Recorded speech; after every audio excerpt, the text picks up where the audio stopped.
हेर्नुहोस् है गोरुहरू यो चाहिँ हाम्रो पाहाडबाट आमाले पठाएको साग सबै गाई गाई भन्छ नि गाई गाई गोरु गोरु यो साग हो होइन जम्मै अनि यहाँ धनियाँ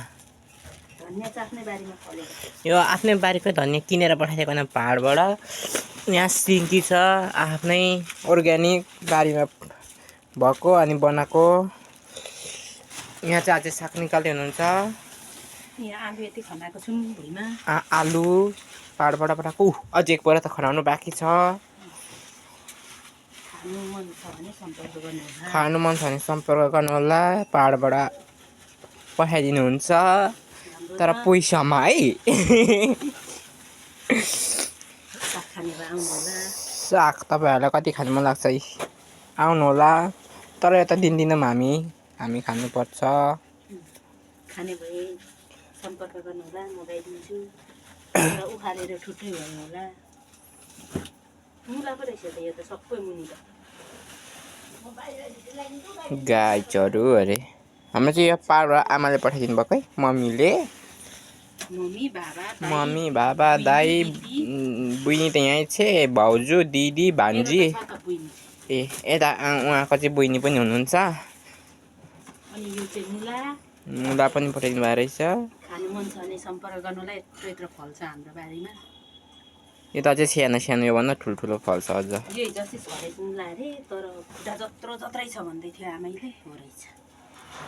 हामी मेसेन्जरमा पठाइदिन्छु भने आमालाई मेसेन्जरमा आमाको उयो नै छैन होला भोलि हेर्छ नि त भोलि पर्सि सानो नाङ्लोमा के छ उयो नानी त्यो एउटा आधी यो चाहिँ सबै सागै साग अस्ति मुला पठाइदिनु भएको थियो अचार हालेर खाँदैछौँ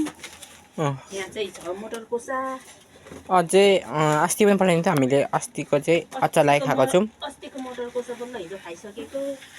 अनि अब फेरि पठाइदिनु भएको चाहिँ कतिदिनमा खाइसकिन्छ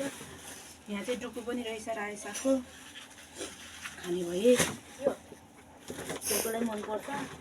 पाहाडबाट आएको कसैले होइन आमाले पठाइदिनु भएको ए गुडुङ के हो सानो सानो भेटेको भने त कोसा यो चाहिँ दाइले रोप्नु भएको थियो यसपालि अनि यति अब खोइ कति बेच्नु भयो पाहाडमा भान्जीले समात्दै छिन्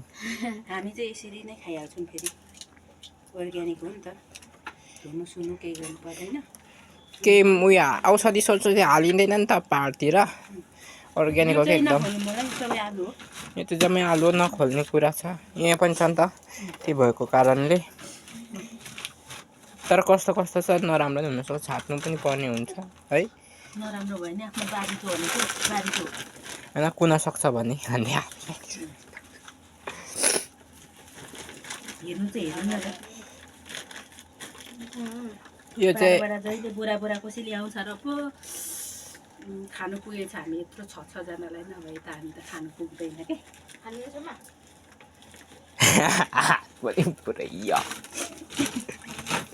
त्यसरी बोरा तरकारी चाहिँ पाहाडबाट आउँछ हाम्रो हामी चाहिँ चामल मात्रै किनेर खान्छौँ के साथीहरू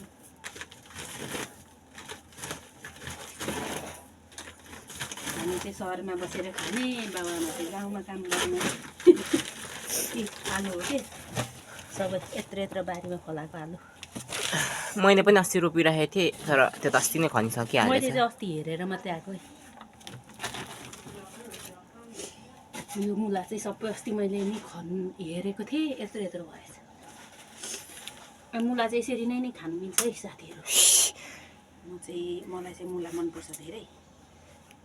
तर यताको होइन पाहाडको चाहिँ मिठो लाग्छ अनि म बोक्रा चाहिँ यसरी उकाएर बोक्रा चाहिँ खाँदिनँ फेरि भयो साग्लो हेर्नुहोस् यति हो पाहाडबाट खान्छु मुला चाहिँ पाहाडबाट पठाइदिनु भएको मम्मीले मिठो लाग्छ ल मम्मीलाई के भन्न चाहनुहुन्छ त हाम्रो नानाले